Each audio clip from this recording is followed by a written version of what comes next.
মাত্র 10,000 রুপিতে কিন্তু ইন্ডিয়ার বাজারে অলরেডি লঞ্চ হয়ে গিয়েছে পোকো M6 Pro 5G ফোনটি।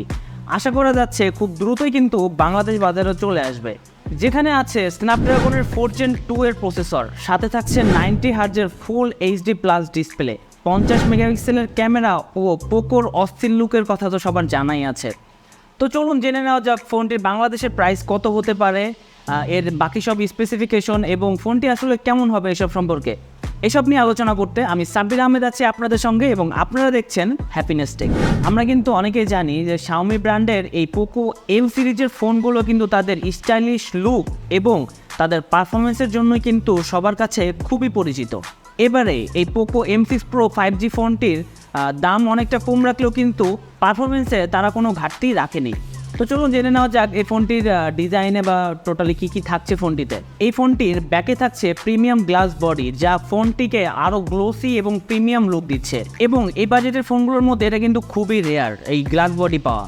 এই ফোনটির থিকনেস হচ্ছে 1.7 ন্যানোমিটার, যাতে করে আমরা বলতে পারি ফোনটি বেশি মোটাও না আবার বেশি পাতলাও বলা যাবে না। এবং এই ফোনটি টোটাল ওয়েট হচ্ছে 199 গ্রাম। দেখতে একটু ভারী মনে হলেও হাতে নিলে কিন্তু আপনি লাইট ওয়েট একটা ফিল পাবেন। এটাতে থাকছে 90 হার্জের ফুল এইচডি প্লাস পানফুল কাটিং ডিসপ্লে, যেখানে গরিলা গ্লাস 3 এর প্রোটেকশন ব্যবহার করা হয়েছে।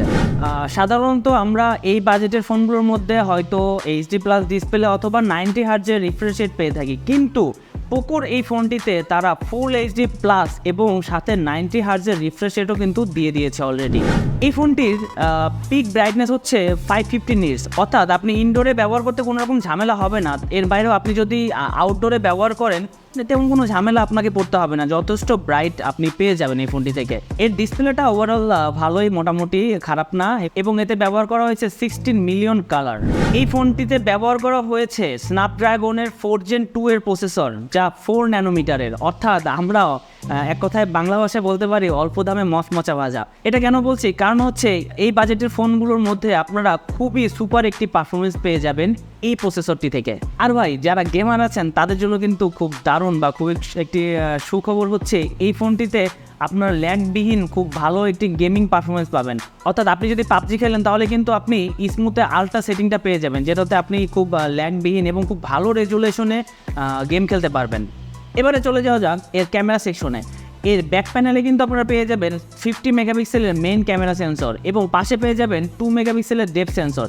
এর 50 মেগাপিক্সেলের যে ক্যামেরা সেন্সর আছে এটি দিয়ে কিন্তু আপনারা 180pতে ভিডিও রেকর্ড করতে পারবেন। এর বাইরেও এর ফ্রন্টে কিন্তু থাকছে 8 মেগাপিক্সেলের ফ্রন্ট ফেসিং সেন্সর, অর্থাৎ ভিডিও কল অথবা সেলফি তোলার জন্য 8 মেগাপিক্সেলের ফ্রন্ট ক্যামেরা। এর পোর্টস এবং বাটন হিসেবে আপনারা পেয়ে যাবেন side Mount fingerprint, 3.5mm Jack, USB Type-C port এবং আইআর ব্লাস্টার, যা দিয়ে আপনারা রিমোট হিসেবেও কাজ করতে পারবেন ফোনটি দিয়ে, অর্থাৎ আপনার বাসার এসি অথবা টিভি কন্ট্রোল করতে পারবেন এই ফোনটি দিয়ে। এবং বাম পাশে পেয়ে যাবেন হাইব্রিড সিম স্লট। এছাড়াও আপনারা ফোনটিতে কিন্তু পেয়ে যাবেন 5000 mAh ব্যাটারি, যাতে আপনারা মোটামুটি ডে টু ডে ইউজে খুব ভালো একটি ব্যাকআপ পাবেন।